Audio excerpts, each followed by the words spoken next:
গুলি লাগার পরে মাত্র ৩ থেকে ৫ মিনিটের মধ্যে রক্তক্ষরণ হয়ে মানুষ মারা যেতে পারে। তাই প্রথম এবং প্রধান কাজ হলো রক্ত পড়া বন্ধ করা।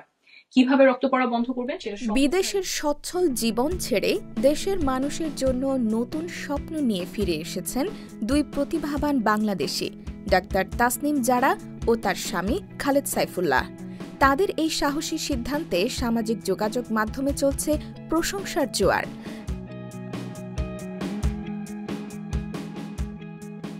ডাক্তার তাসনিম জারা ক্যামব্রিজ ইউনিভার্সিটির স্বীকৃত চিকিৎসক, যিনি ইউটিউবে ১২ মিলিয়ন ফলোয়ারের মাধ্যমে নারীদের স্বাস্থ্য সচেতনতায় বিপ্লব এনেছেন।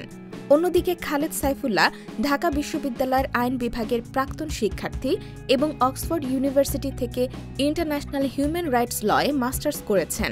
আন্তর্জাতিক মানবাধিকার আইনের ক্ষেত্রে তার ১ দশকেরও বেশি সময়ের অভিজ্ঞতা রয়েছে।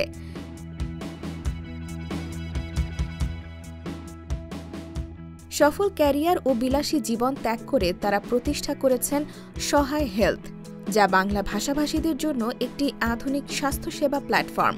শুধু তাই নয়, তারা দেশের রাজনীতির কঠিন পথ বেছে নিয়ে নেতৃত্ব দিচ্ছেন নবগঠিত ন্যাশনাল সিটিজেন পার্টিতে, যেখানে তাঁদের লক্ষ্য একটি স্বচ্ছ, মানবিক ও উন্নত বাংলাদেশ গড়া।